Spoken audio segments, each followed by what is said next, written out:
Welcome, everybody, to episode number 6 of the Sparks podcast. Once again, I'm your host, Nick Ross, and today I'm joined by Laura Gagnon, who is a singer, songwriter, and musician from London, Ontario. And Laura shares her passion for music that started out at a really young age and what it was like growing up in a musical family and how that led to some great moments, including touring with a band called the McCartney Years, a Paul McCartney tribute band. She shares some really great road stories and the inspiration behind a number of her songs, including her latest single, Ready for the World. There'll be a live version that's actually available if you head over to our YouTube channel, just the Sparks Podcast. You can search Ready for the World by Laura Gagnon, and it'll also be in the show notes below if you check out the description. So I hope you enjoy today's episode, and thank you once again for watching and listening.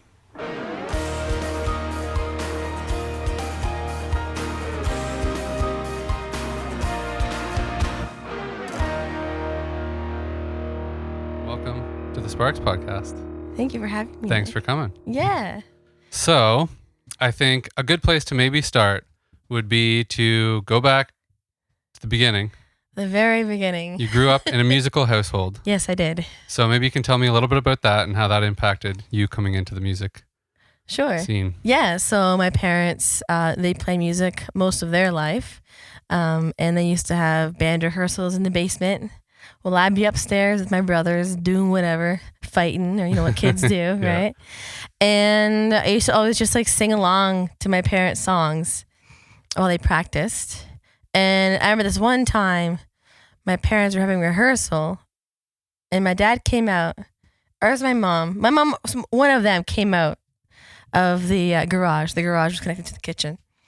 And they're like, "Hey, Laura, you want to come down and like sing a song?" I think I was like 16 at the time. This was my first introduction into the band. I'm like, okay. So I go in there. I can't remember what song I sang, but that was the beginning of me singing with my parents' band, which I then continued on playing with for 10 years. Wow. Okay. From that. Yeah, so that was my first band experience. My first real writing studio experience. I think I was 16, and I wrote hooks for rap artists. Interesting. Okay. Like vocal hooks. Yeah. Singing hooks and Like in between the raps, the choruses. Yeah. The chorus. Yeah. They call them hooks. Yeah, We call them choruses. Yeah. I still call them hooks. Yeah. So that was really, really cool. And I actually went to high school with Casper. Okay. Yeah. Casper. Yeah, I remember Casper. Yeah. Him and I did a song together called "Like a Ghost" back in the day. Mm-hmm. So that was kind of the beginning of my music career, where I took it seriously. Yeah. So what was it like though growing up, like when you were even younger, right? Because so you're telling me you got into the parents' when band. When I was 8 years old. Yeah. Okay, let's go back to 8. Yeah. Like 16 is when it really, really started. Yeah. But when I was 8 years old, my mom used to put me into like festivals. Okay. Karaoke competitions. Because you were already singing at that point? I was already singing, yeah. There's no stopping me. Yeah. That's so when did you actually start singing? When I came out of the womb. Yeah. So you just came out crying and you just never stopped singing? So we'd be on car ride trips, and I think I was maybe 4 or 5 maybe, and I would start screaming, and my dad would be like, or my brothers, I have 2 older brothers, they'd be like, "Roll down the windows, she's starting to scream, get the noise out." And that's kind of where that whole loudness began. It was, interesting. I think it was 4. I don't even remember that, but they always tell me that beautiful story. Yeah. And then my dad called me bruit. Just French for noise. Did he tell you to scream in key at least? Oh, it always was in key. Okay. Oh yeah, we were good there. Interesting. Yeah, so that's when that whole thing started. And then I was put into karaoke competitions, and I think I was like 8 or 9. It was my first competition. I sang "It's So Easy" by Linda Ronstadt. It's so easy to fall in love. And then my mom gave me this like dance move. I still remember it. Yeah. Do you still pull it out every once in a while? Oh yeah. Once in a while. Yeah. It's like the 2-step. Yeah. Yeah, that was my thing with the 2-step. Yeah. And I got 3rd place on that competition. Oh, wow. Okay. Yeah, against like adults and stuff. That's impressive. So I felt pretty 8, good. 9? Yeah. Yeah. Yeah.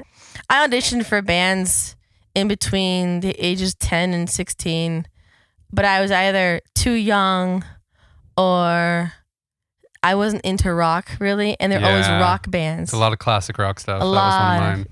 Yeah. And I was like boy band girl. I didn't really get into the Beatles. I didn't get into Led Zeppelin. I was Backstreet Boys, Britney Spears, Spice Girls, and you can hear all of that in my voice now. Yeah. A lot. Yeah. People say you sound like Britney Spears sometimes. I'm like, well, that makes sense. I liked her when I was a kid. I still think she's sexy, but like I liked her as a kid. She was really cool. She was huge. She was huge. Christina Aguilera, another girl, right? Mariah Carey. I sang her all the time in the shower. It's where all my Laura-isms come from. As the my little friends phrases call. and the little Yeah, my friends call them Laura-isms. and the little mannerisms. Yes. The Laura-isms. Yeah. That's good. That's good. Yeah, it's interesting how they kind of become a part of you. What you're singing becomes part of the way you sing. Totally. Mm-hmm.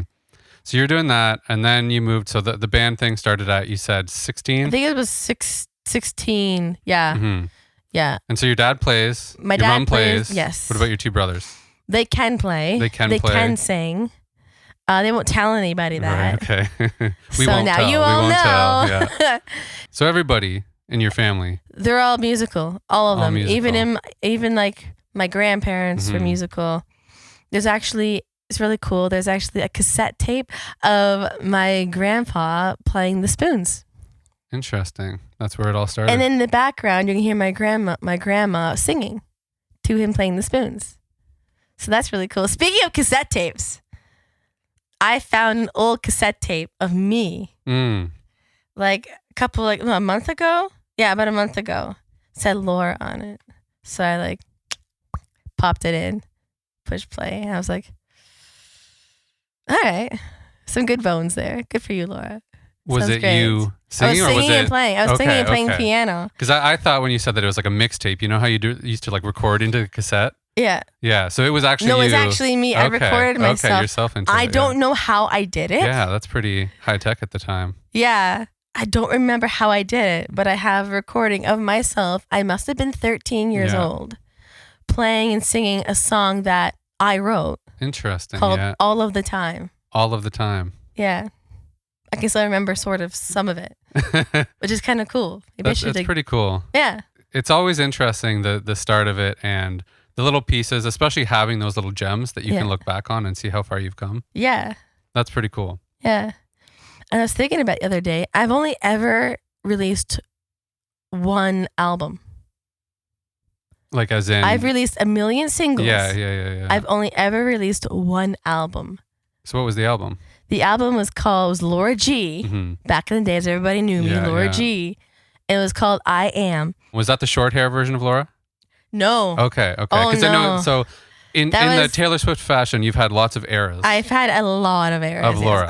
So do you still go by Laura G? You go by Laura Gagnon? Laura Gagnon now. Okay. So that era was pre-short hair. Yes. So that was kind of starting, and then, so that was the album, and then since then you did a bunch of singles? Yes. Okay. Yes. So why the decision to do singles? Just because that's budget. The way. Yeah. Okay. Just one at a time as they. It was. It was literally just it was just budget. Mm-hmm. And at that point in time, singles were the thing to do. Yeah. For a while. And now you took vocal training. You went to Mohawk? I did. Okay. I went to Mohawk College. Okay, yeah. I went there for like a year. Okay. And it was amazing. I took classical. Mm-hmm. So I am classically trained. Okay. I had my grade 9 classical voice. I had my grade 9 classical piano. I did all that stuff, theory, yada, yada, which has come in handy, which is great. I bet. Doing a bit of production stuff myself now. Mm-hmm. So that was good. So Mohawk College, I went for classical.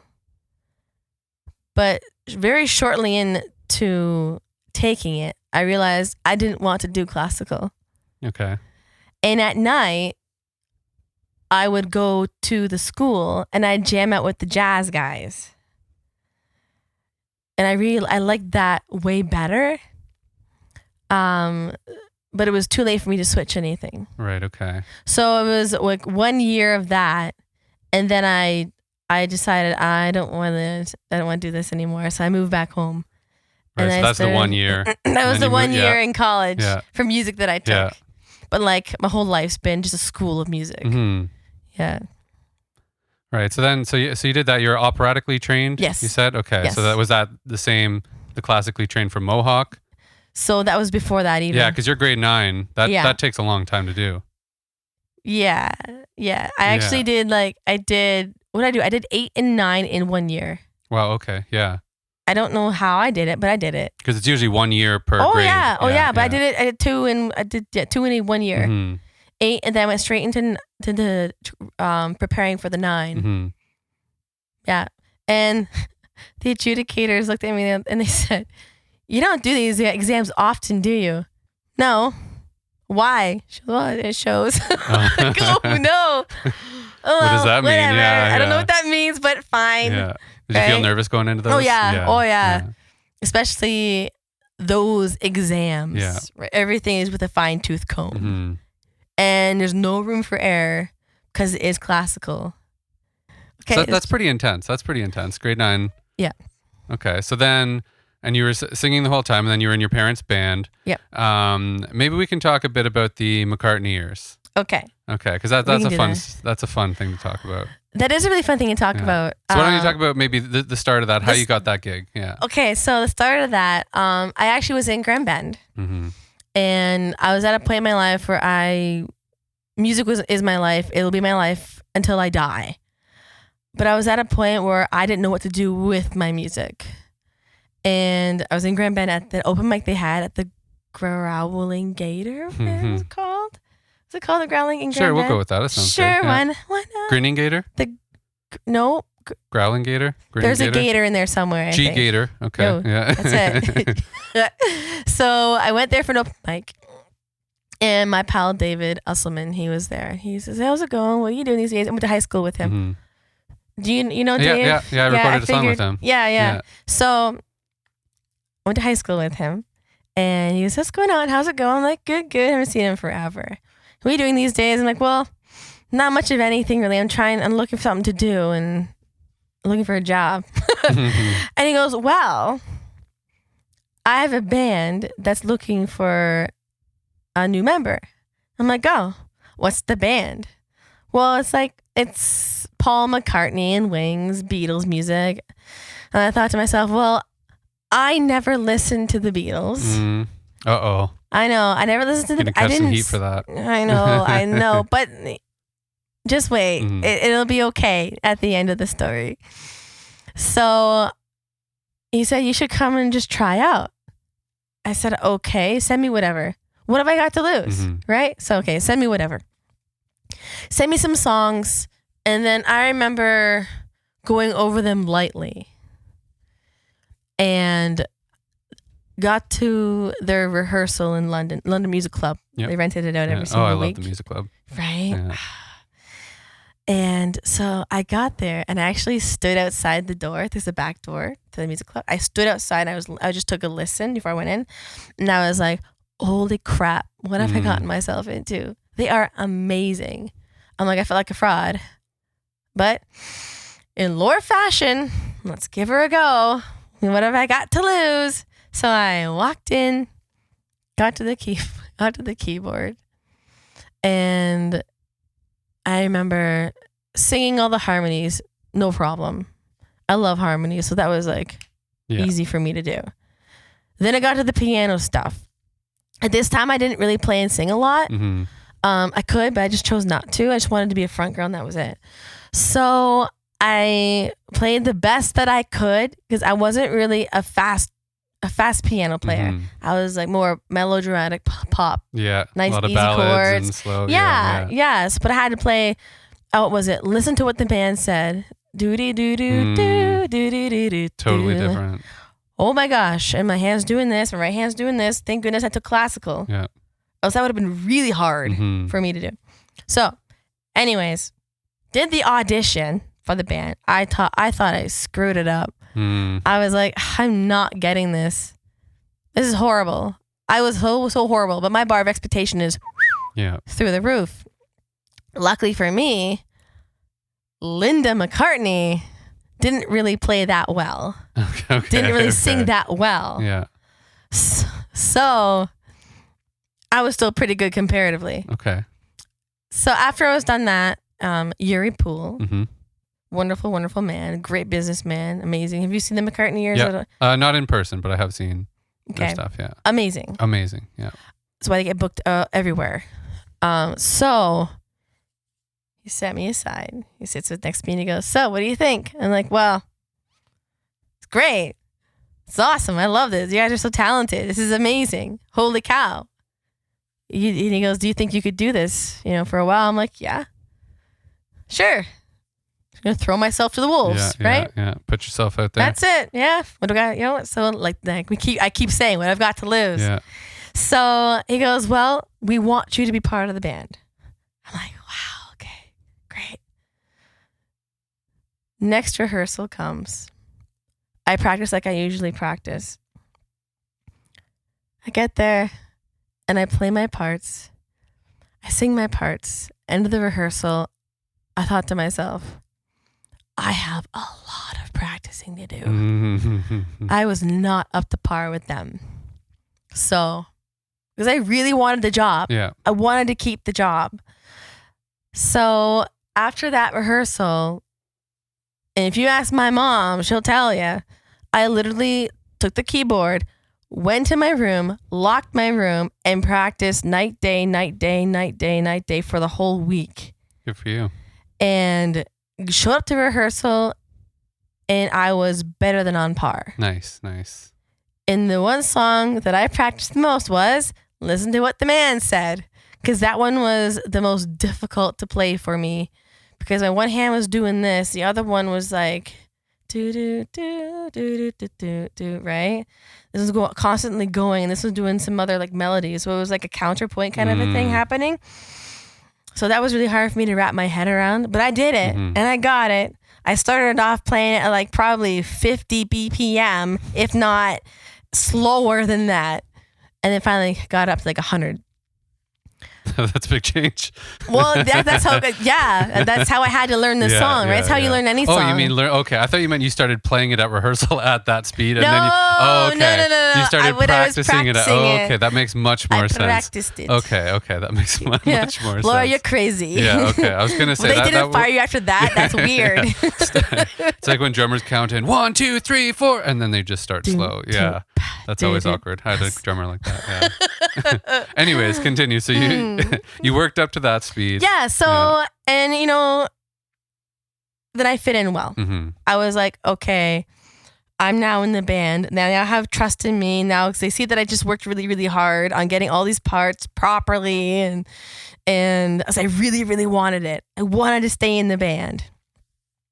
Months down the road, Yuri lets me on a little secret, and he said, "Laura, after the first rehearsal, I really didn't think you were going to make it." Oh, really? Yeah. And he said, "And you came back and you fit right in." He goes, "Well, I don't know what you did, but it was like you advanced a year." I'm like, "Well, let me tell you, I worked damn hard so I could keep this job." And then I stayed with him for 3.5 years. 3.5 years. Yeah. Yeah, good for you. The hard work pays off. Because Yes. you got the talent. Yeah. But the hard work to take the extra level. You can have that talent, but yeah. Because they are. It is, yeah. Yeah. You can't just be good. Yeah. No, you have to be exceptional. Not even just great, exceptional. Yeah. So that propelled me as well. My percussive skills got insanely good as well. Like percussive. As in like tambourine, shaker. okay, I'm really good at playing tambourine now. And really good player. at playing the shaker. Yeah. Yeah, because I remember learning Drive My Car.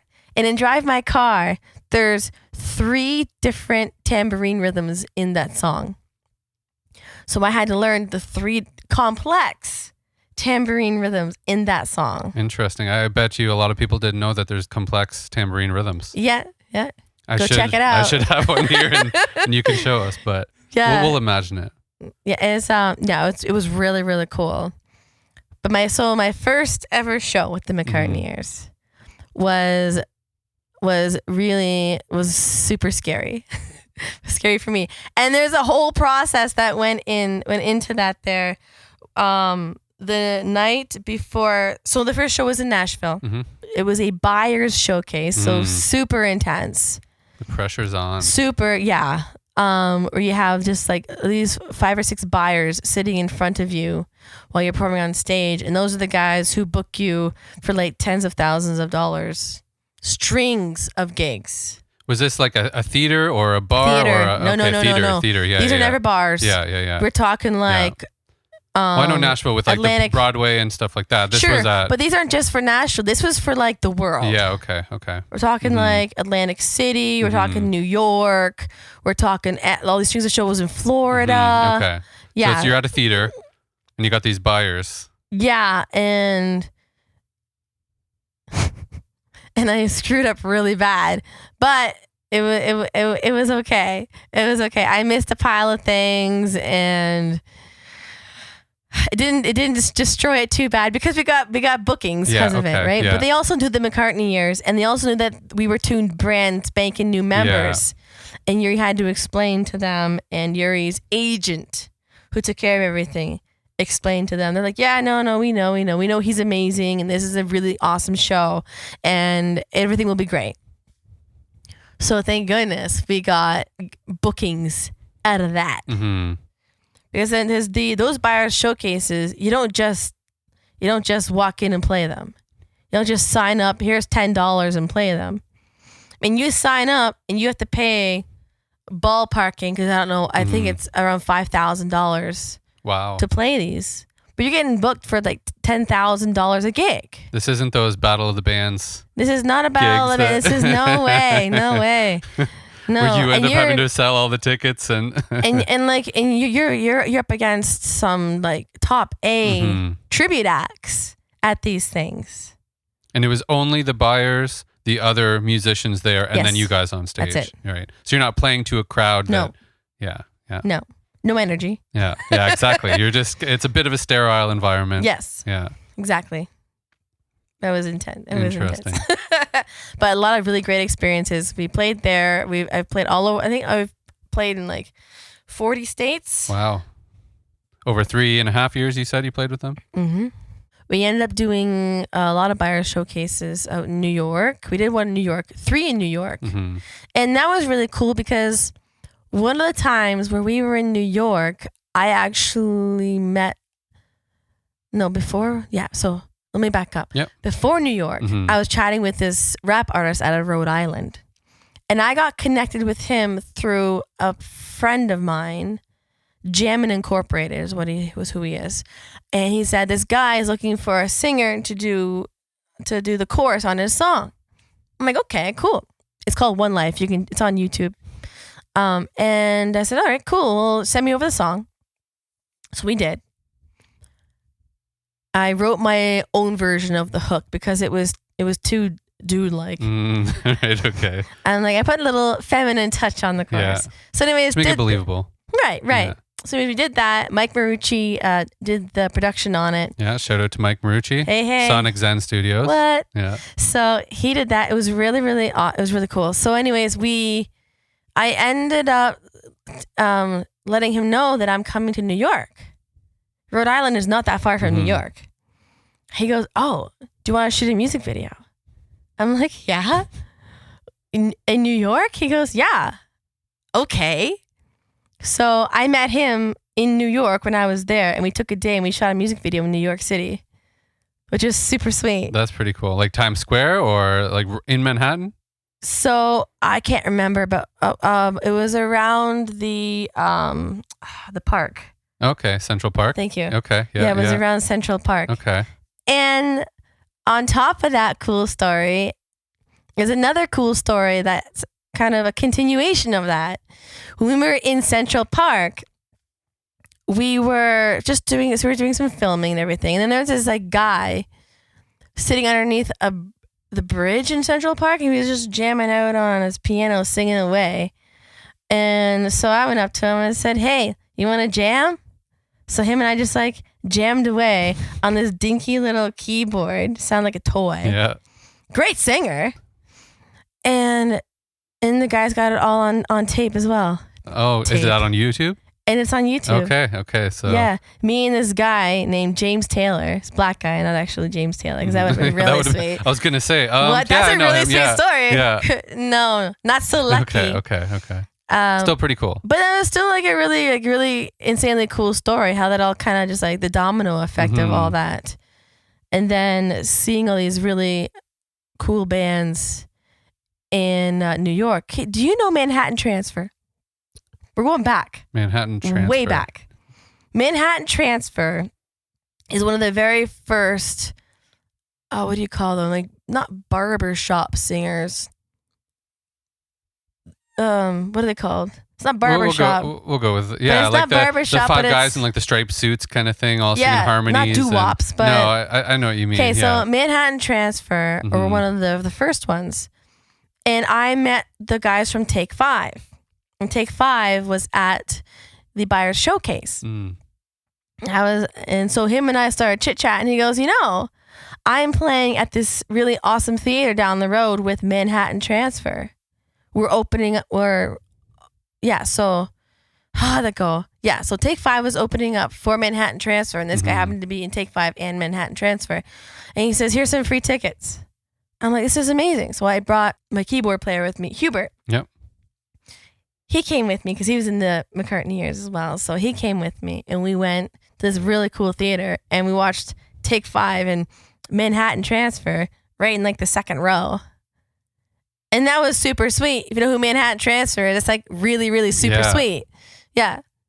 So that's awesome. Yeah. So that was like one really cool story about New York. And then we played in Vegas as well. Ooh, okay, so we had like a week-long stint in Vegas. Not like in like the strip area, but just outside of Vegas at this casino. And I ended up climbing a mountain in Vegas at Red Rock Canyon. I'm a big mountain climber. I love to climb the mountains. I ended up going on a date with a guy in Vegas. He was in the Air Force. And he brought me up there. He brought me to the Red Rock Canyon. And we climbed Turtleneck Mountain, and that was really cool. It was like, as we climbed up the mountain, the weather like changed from like I guess like weather does change when you climb up a mountain. Yeah, it tends to do that. Yeah, right. It does that, right? Yeah. But it was really neat. At the top of the mountain, though, there was a chest of just knickknacks and things of people leaving things and taking things, and that was really neat. Yeah, that's a pretty cool first date. Yeah, I think so. And he took me. Was that during the day? Yeah. Yeah. Okay. I wouldn't do it at night. Yeah, I was gonna say. It's a little scary for me. I'm okay not to do it at night. Yeah. Might be a bit cold up there. I don't know. Yeah. So that's pretty cool. So while you're in Vegas, you go on this date. Yeah. And then that was awesome. So this touring. So you were on tour for 3.5 years. Yeah. Now I would imagine there'd be some pretty cool stuff. Yeah. I mean, we toured through Montana. And then we ended up driving through this insane snowstorm where you couldn't even see the road and transports are coming by you and everything. That was really intense. And then we ended up driving through Montana up like this sort of up these hills and through this forest, and we had to stop at this like shady looking house that looked like somebody died. It was really weird. Right out of a horror movie. It was. I'm like, I'm not getting out of this van. You guys can go deal with whatever it is you got to deal with. I think it was like a light was out on the trailer or something like that. Right. Yeah, that's how like every horror movie starts. It really is. Yeah. So I'm just like, I'm just gonna. And then so you stayed in the van. I stayed in the van. Which is also how the horror movies go. Because you think you're safer in the van, right? You would think, and then he's actually hiding out in the back of the van in the trunk the entire time. Yeah. Oh yeah. Did we just write a horror movie? I think we just did. Yeah. All right, cut. Let's go write it. Copyright TM. Yeah. Yeah. And we got really sick on the road too. I remember that, like really, really sick. And I remember this one. We had to quarantine too. We had to stay in this hotel. And we each had our own room in this hotel. We had to stay there for like 4 days. We had 4 days off. It happened to be the 4 days we all got sick. Ooh. And I remember near the end of me being sick. I was no longer contagious, and we had a show, and I just remember leaning up on the side of a wall, playing and singing my parts, and like that was the toughest show I had ever done. Out of all the shows, the toughest show I had ever done. Fun fact. After every tour we did, somehow I break my tambourine. Some intense tambourine playing. Yeah. It was so strange. Literally after every tour, I break my tambourine. I even bought a really nice gold one for like $100 something bucks. I'm like, this is not going to break. It's made of gold. It can't break. Exactly, right? It was beautiful. Brass little chimes, and it was just really nice. I ended up, the last leg of the tour, I ended up snapping it in half, and chimes just went float to the audience. I was like, I don't know that I've ever seen a tambourine break. I can show you. And you've broken many. I've broken many tambourines. So that's your secret. Break the tambourine. Well, you know how some people smash their guitars? I some smashed the tambourine. you smash the tambourine on your way That's it. out. Yeah. Yeah, that's your move. That is, I move every time. Yeah. That's a little mementos for people as they leave the McCartney Years show. They get a little tambourine symbol to walk away from. Exactly. Yeah. Some people Sign ask it. for set lists. No, yeah, exactly. Other people get tambourine symbols to walk Some away people with. do. That's it. Yeah. The meet and greets were fun too. We did a lot of those. Yeah. Oh, so we were in New Mexico one time, and this was crazy. I never experienced this before, like in my life. We get flown out there, and then we get picked up by like this Mercedes SUV for us. And then there's another Mercedes SUV behind it for our equipment. And we get taken to the hotel. This is like A-lister stuff. We get taken to the hotel, and then our equipment gets taken to the venue. We get to the hotel, and we each have our own bellhop. So they take our stuff up to our rooms, which was beautiful. A nice little waterfall in the middle of the room. We each got our own rooms. And well, I had to dismiss him because I had no money to pay him any tips. So I felt really bad. And I'm like, there's $1, but can you please just go away? I can't really afford you right now. Which would have been great. It would have been really nice to have someone who spoke Spanish in New Mexico. Because I went shopping, and I tried to go shopping, and I couldn't go shopping because, the language barrier. And that was really hard. Yeah. That was super hard. I ended up finding some dude at a kiosk who spoke English. And I just like chatted with him the whole time. So anyways, back to the venue there. So we get back into the SUV and we get to the venue. And so I've never experienced this whole, I'm just going to show up, line check, and then that's it. Yeah. Show up. Everything's set up for me. All I gotta do is line check and go back to the hotel and nap until the show starts. Come back to the show, do my thing, leave, and then come back the next morning. Everything's packed up into the van, ready to go. That's the first time I've ever experienced something like that. That's when you know you made it, right? Yeah. You have other people doing it for you? Right. Yeah. Had my keyboard tech, mic tech person. That was beautiful. I'm like, yep, this is what I want to do. I like this. This is great. Yeah. And the good thing about the McCartney Years was I never had to actually do my hair. Okay. Because I had to wear a blonde wig because I was Linda McCartney. I never just had. throw that on each night. That's it. Each night. Never had to do my hair. Oh, yeah. It was beautiful. I'm like, this is great. Dirty hair? Meh. Just pop that on top. No problem. Yeah. That's pretty cool. Mm-hmm. Yeah. So you're touring with them. Yep. And I'm sure you got even more stories. I have a billion stories. I'm sure. So feel free to stop me at any point if you think of another one. But so I'm curious, as that kind of wound to a close, how did that kind of finish off?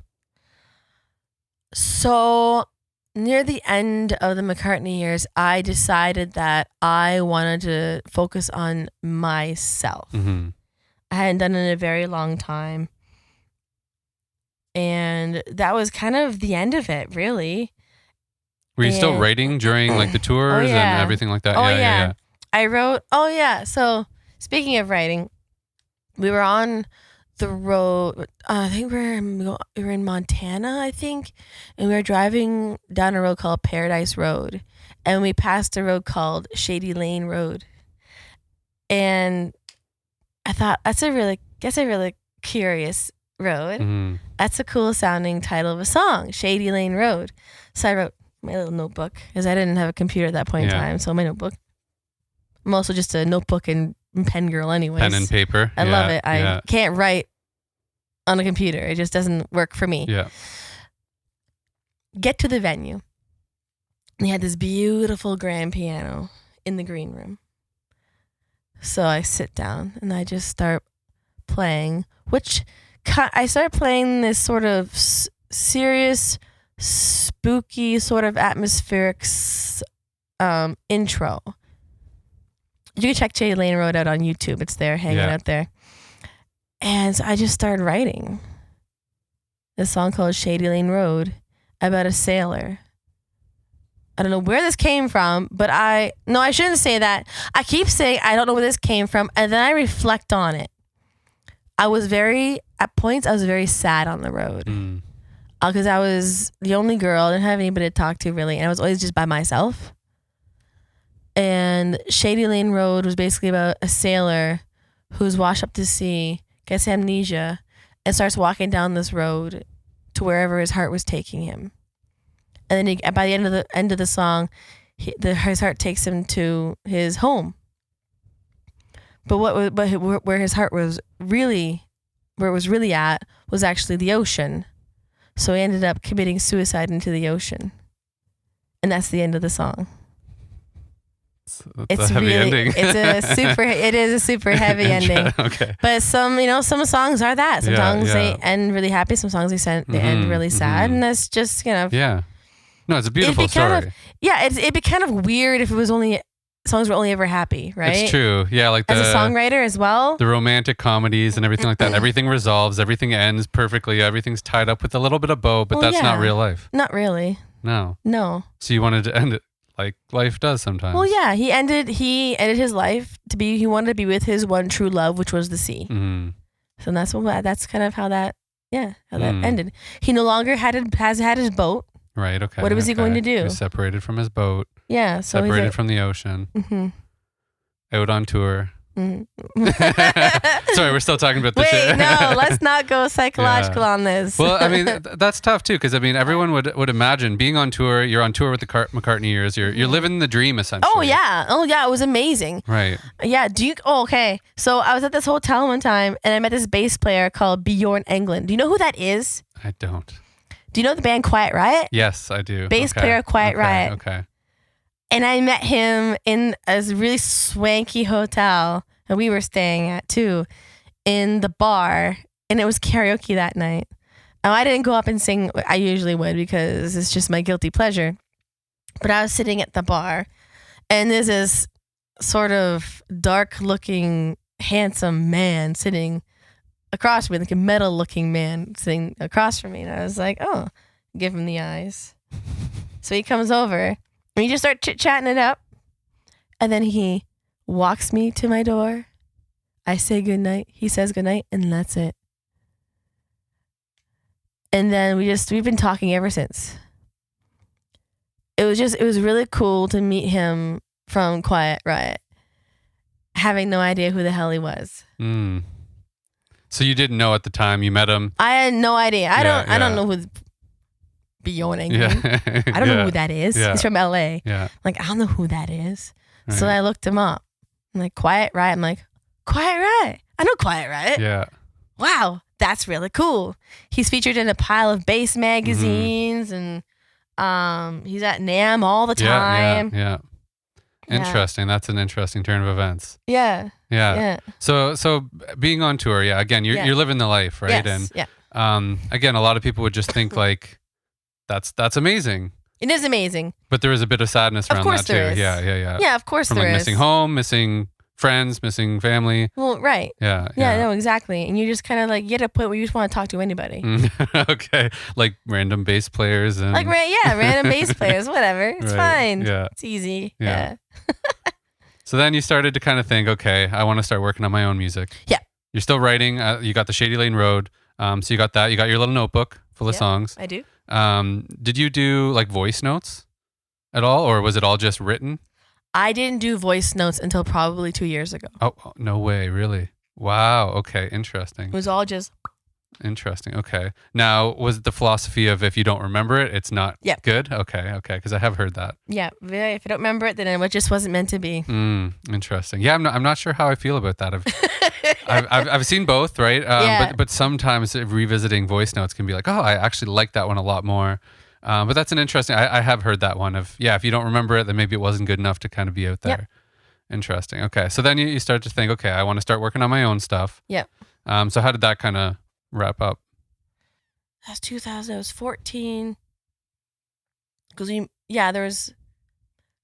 were talking prior to that about my short hair days. Mm-hmm. And that was like 2011, 12. Okay. No, that was 12, 13. Yeah.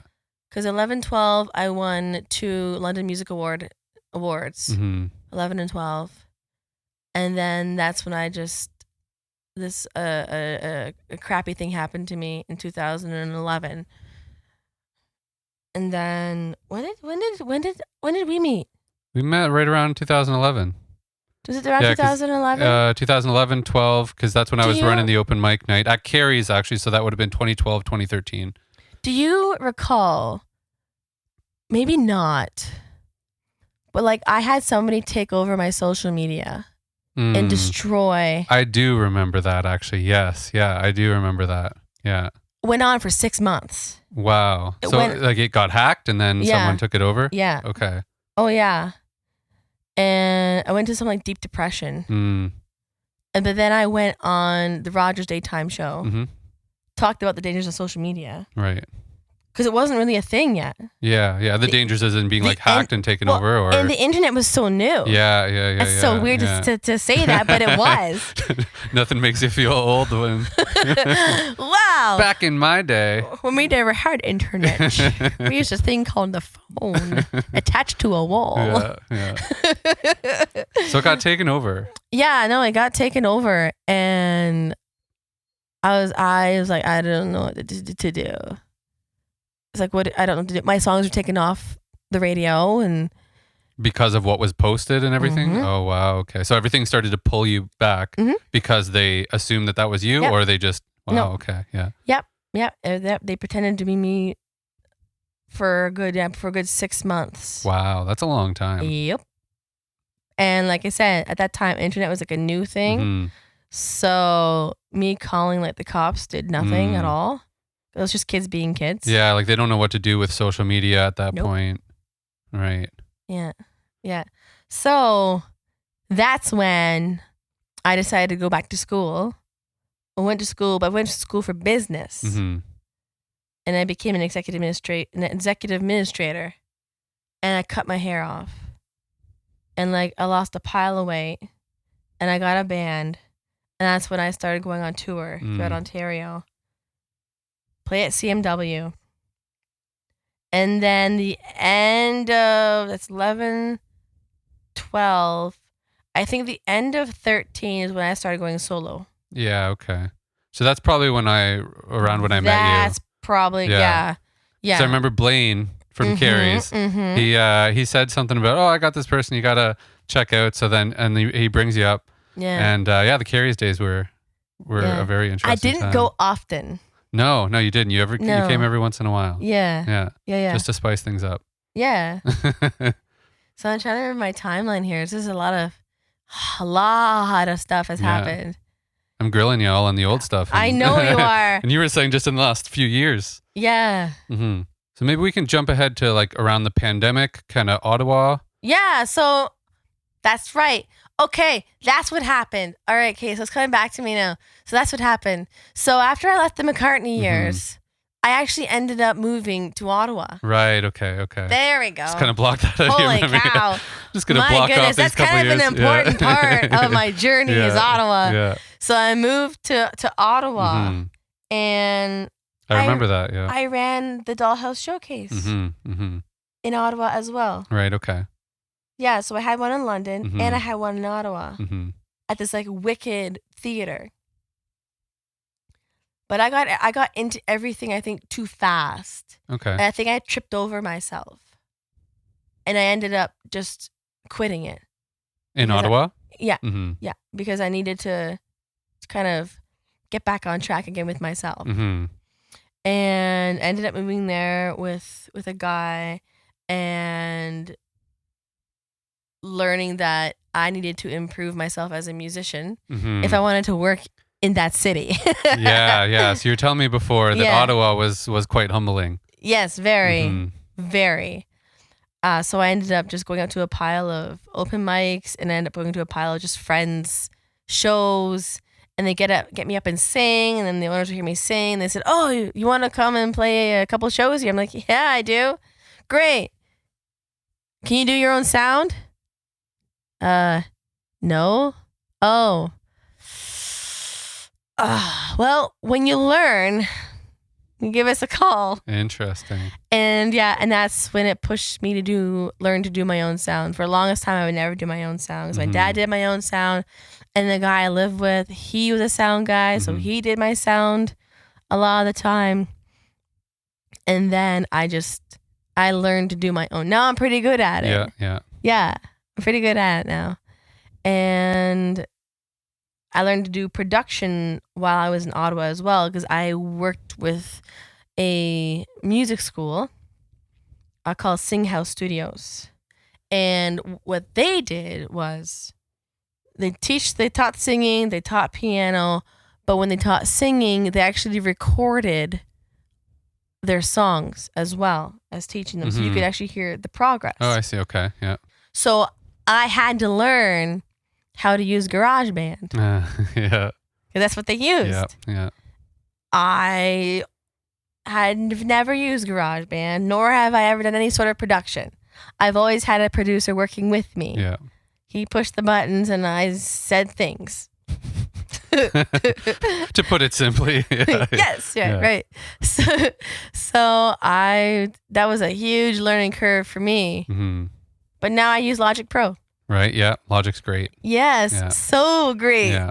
I have people asking me now for help. Me? You get to pass on your knowledge. Me? Yeah. So that's really cool. But to like really new people, I don't know much. I don't know much about Logic, but what I do know is how to make things sound demo good. Yep. Right? Yeah. And that's thanks to Jason Green. You know Jason Green? I think so. He works for the PA shop. Yeah, I know Jason. Amazing. Yeah. Amazing sound engineer. And he was like, here's a Logic. Go at it. I'm what? He goes, yeah, you're using GarageBand. No, use Logic. I'm like, I don't know how to use it. Just do it. I'm like, okay. So dove into it. I actually didn't even use Logic when I had it for a bit. Yeah. I was too scared. It seems daunting at the time. It's pretty intuitive for creative people, but it's pretty daunting at the beginning. There's a lot to know. Yeah. So then I just like took a day and like, okay, I'm gonna give this Logic thing a go. So I did, and I got good at it. I'm like, okay, this is great. Now I get to record all my music. That's a huge help. Yeah. It's like I felt so good. And it got to the point where now I didn't have to go to the studio to even lay down my keyboard parts. Yeah. So that was a win for me. The only thing that I have to go into the studio now to do is vocals. So I don't have a proper vocal booth. Yeah. The booth, and they usually have some pretty good mics. That thing, you know. Yeah, preamps. Kinda. Yeah, all those magical things. Yeah. Yes, which I don't have. Yeah. But I like going into the studio to do vocals anyways. Yeah, there's something kind of magical about going into a studio, right? There is. I remember the first time I went to the studio. I'm going to go way back to when I was 16 years old. And some of my friends and I have chatted about this. And we can actually chat about this. Yeah. My very first studio experience. And it was in the basement of this hip hop artist's house. It was like dark. Exposed beams, cobwebs, right, you name it. It was shady. And the vocal booth was 2 mattresses side by side. And then there was a beam above me. And then there was just a vocal microphone like this hung over the top. And that's what I sang into. And that was my very first studio experience. Hilarious. Now that I think back to it, so funny. Not bad sound though. It's surprising sometimes. I mean, it looks sketchy, so you don't want video done there. Well, but I mean, mattresses are good for dampening sound. Yeah, totally. Yeah. A little blanket over top. Yeah. I've done it. Yeah. I can't say I've done mattresses, but the blankets and you kind of make do with what you can. Sure. At the time. Definitely. That's an interesting first studio experience. Yes. Yeah. So when you went to Ottawa, you said it was like playing with those kind of level of musicians. Yeah, it was like another Nashville. Mm. And the camaraderie in Ottawa really surprised me too. Interesting. Every musician there supports every musician there. So when one musician has a gig and the other musicians show up, they just join in on their gig. And it was really eye-opening.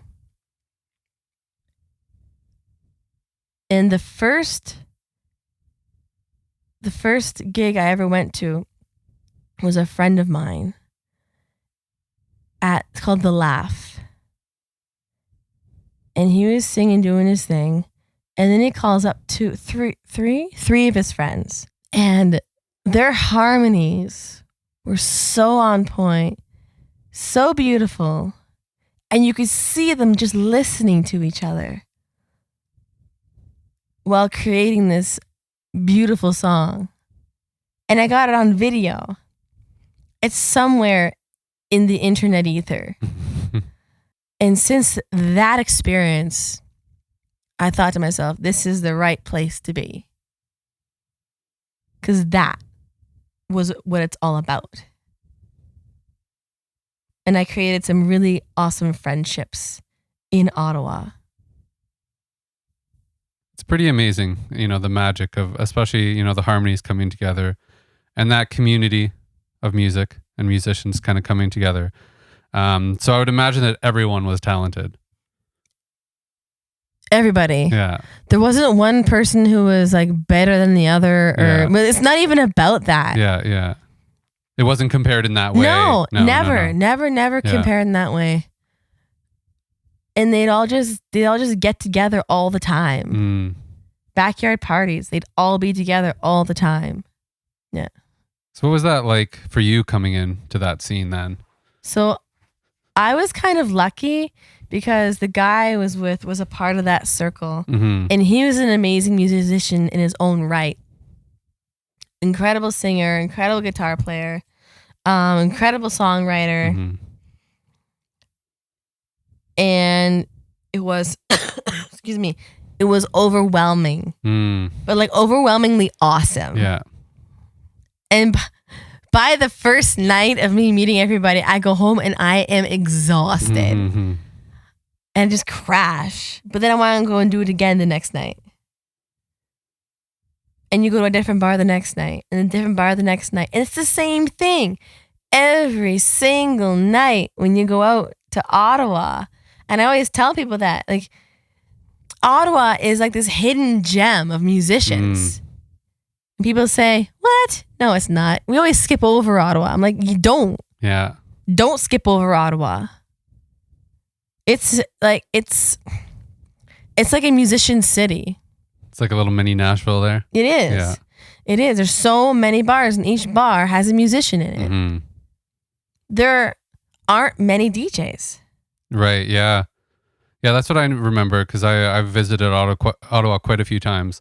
And the Byward Market, there was like the busker scene there. Yep. Is incredible. Yep. Just the busker scene alone. Yeah. And I would imagine a lot of those people are also, then playing the restaurants at night. Yep. And the different bars. So it was impressive. I remember that. And they had certain rules for busking because it was so popular. They have certain rules that they have to rotate around. Yes. And they have, certain ways that you had to respect each other. Yep. And they did. Yeah. It was a well-oiled machine. Yeah. It's been going on for a long time. Yeah. So I'm guessing we should probably talk about Ready for the World soon. Ready for the World. I mean, I don't want to skip ahead too much, but I don't want you to share your entire life story. Maybe we'll save something for another podcast. Go on and on and on. No, let's talk about Ready for the World. Okay. And that's the from the Tailgate Talent Show. Yeah. So the Tailgate Talent Show. Yes. Yeah. So Tailgate Talent Show was in Simcoe, and my good friend Robert Moody told me that I should go audition or compete in this. And I'm at a point where I'm like, okay, sure. I'm just saying yes to anything and everything now. So, sure. So I went to Simcoe. I did my thing, played Corky Laura, and I won the first round. And then I got asked to go back again. And then I competed against, I can't remember who they were, except for I know Boiler Beach was one of them, because we became really good friends after this whole experience. And then I won that. And then I had the privilege of going to Jukasa Studios to record there, where City and Color records, and which is super rad because they're amazing, like really good. Dallas Green, come on, so good. His voice never ends. Like never ends. Yeah. I'm a big City and Color fan. Right. Definitely. Yeah. Yeah. So, but before we chose Ready for the World, I met up with Darren at Chicasa, and we sat there, and I said, listen, I've got, how many did I had? 8 songs. I came with 8 songs already done, demoed in my little studio. He thought I was just going to play them on the piano for him. And I said, no, they're done. I'll just show them to you. He goes, they're done. I'm like, yeah, they're done. I just need to re-record them. He says, well, that makes my life easier. I'm like, yes, that's what I'm all about. So I like to get in and get out. That's my thing. So we sat there, listened to one song, we listened to another song, and we listened to a song called Not the Only One, which I still haven't recorded yet. And it's more of a Motown kind of song. And then he said to me, do you have anything a little more bigger, epic, huge? Yes, I do. I was saving it for last, but I'll show you now. So I played Ready for the World for him, and he said, that's the song we're going to do. I thought, great, perfect. So I split up my days, and I started recording the piano first. And I recorded on this beautiful grand piano they have there. It's just this beautiful thing. It's like, you want to lick it. It's just so nice. I love me a nice grand piano. And it sounded so beautiful. Opened it up, let it ring. And so I did my piano part. And while this is going on, the Tailgate Talent Show guys, Dean Rainey Media, they came into the studio. And they took footage of all of it. Everything that went on, they took footage of. So after I did the piano, I did my vocals. Now, I thought I was doing scratch vocals, but they ended up being really good. So we just kept them. And after that, I ended up bringing in my mom and my dad. And my dad played guitar and bass on the song, and my mom played the organ on it. I did all my own vocals, harmonies, that whole thing. And then I asked my friend, good pal, Jesse Grandmont, and I called him up and I said, I have this song and I need strings. If you hear any of my music and there's strings, real strings on it, he's done them. So like Magic Horse, for instance, which is also on YouTube, and check that out. And you see Jesse and La Kong Fee playing the cello and the violin on that one. That was great. Aeolian Hall. What a great music video that was. So he said, of course. Yeah, no problem. Send me the song. I sent him the song. Got done in like a day. Perfect. He came out with him, his sister, and this other girl. And then he played the viola and the violin. And then his sister played violin 2. And the other girl played the cello. She was amazing. She was so good. And they walked into the studio and they're like, wow, it's amazing in here. It is. It's amazing. And so you walk into this dream. And they did their thing and played their thing. And then I took video of them. And then Darren put the whole thing together. Oh, drums. My friend Jason Colson. Amazing. From Ottawa. He was part of my Ottawa band that I had. Amazing band. Holy cow. And I asked him, you want to come down to the studio and play the drums? He goes, yeah, I do. I'm like, okay, cool. So he came down, 2 takes. In and out. Pro. It is. That's a pro. Yeah. And then he said, do you want me to put tambourine on it? I'm like, but I like playing the tambourine. He goes, yeah, I know you do, but I have an idea. Okay. He is really exceptional at like everything he does. And he's probably not going to break the tambourine. Probably not. Knowing me, yeah, I probably would. Yeah. I get too into it, just no. So he put the tambourine in it, and and then Darren worked his magic. We ended up doing a pile of interviews with the Tailgate Talent Show. And then we released the song to the world. And the song is now being played on 300 radio stations in 170 countries. Mm-hmm. Pretty proud of that song. It's really good. Yeah. When did you write that one? Was that something that you had for a long time? Mm-hmm. Yeah. I had that one for at least a couple of years. Mm-hmm. Yeah. So that was through the pandemic when I wrote that. Mm. Near the end of it.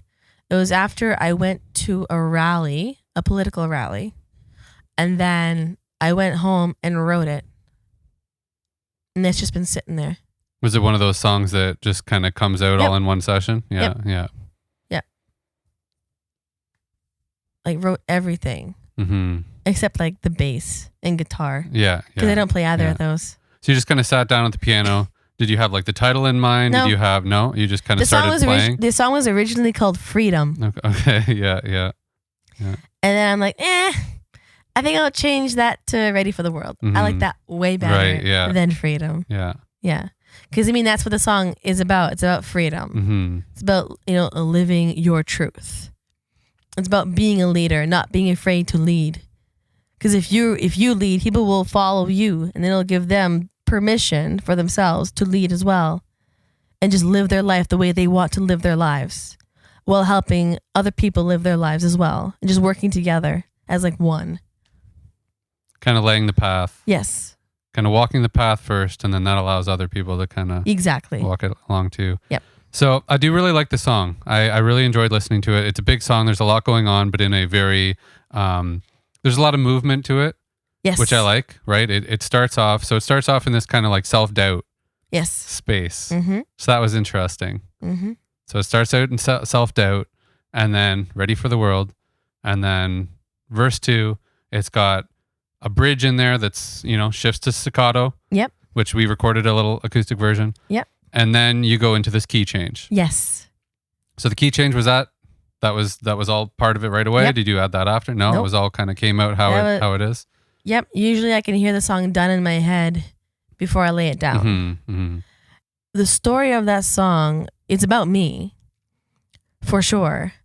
And I didn't know if I had the strength to like lead. And this was, so just after the pandemic. And this is a point where everybody's kind of doubting themselves and losing themselves. A lot of people lost themselves, lost their way through this whole crazy thing. And then it developed into, wait, I can do this. I can lead. I am a bright light. What was I thinking? Of course I can do this. And then it transforms into, here we all are now, because we are all ready for the world, and we're going to do this together. So it goes from, I don't know if I can, to yes, I can, because I can. I know that now that we all can. And that's how that story kind of develops. I'm a very big story writer. Mm-hmm. triumphant writer. You hear a lot of my stuff, it's very, very triumphant like that. Yeah, I like the movement. I like how it builds off that, and there was a lot to it. So definitely check that out. So the self-doubt, is that something that you dealt with before? Or was that kind of new to the pandemic? That's new. Yeah, interesting. That was super new to the pandemic. Oh yeah. Yeah. I never doubted myself, Mm-hmm. but it made you really think about like your path and what you're doing, and then the doubt comes from maybe I shouldn't do music anymore. Mm. That thought came across my mind once. When it flew by my mind, I'm like, but I don't want to do that. What? No, I feel like I think about it and I want to vomit. Yeah. Because I wouldn't know what else to do. And nor do I want to do anything else. I'm doing it my entire life. That's like cutting off a limb. It's just, you're born that way. And I was born that way. Lady Gaga. That's it. You and I got that in common. So what's next for this era of Laura Gagnon? So I just finished another single called Quicksand. And that single is it's being promoted with an indie film that is coming out next year. Mm-hmm. And we're combining the indie film with my music video. We're shooting beginning of October. And we're cross-promoting that. Mm. And since Quicksand is a tango, I have tango dancers dancing in the music video as well. Mm-hmm. So that's the next sort of big thing that's coming out. And then I have a collaboration with a rap artist called Doc and Big Lou, local around here. He's amazing. They're both super amazing. So we have a song coming out as well. Really funky, really cool, called Something Better. And then I have other things that are happening, but I can't tell you what it is. Yeah, it's a secret. It's that whole thing. Yeah. But now I have a marketing guy now, so he's helping me make Laura bigger than life. Mm-hmm. And yeah, I have shows and festivals coming up and that whole thing. Nice. So the new Laura, the new branding, the new everything. So where can people find your music? Well, you can find them on YouTube, Spotify, Apple Music, SoundCloud, excuse me, Instagram. Type my name into Google. I'll pop up. You can find me everywhere. Awesome. Well, thank you for coming. It was fun to chat with you and hear all your stories. I'm sure we'll have to get you on again and hear more of the stories. Oh, there's many. Once you walk away, I'm sure you'll think of many more. I probably will. But thank you for coming on. Thank you. And again, everybody, check out Laura Gagnon on all the music platforms and keep an eye out for her song, Ready for the World. Thanks for coming on. Thank you.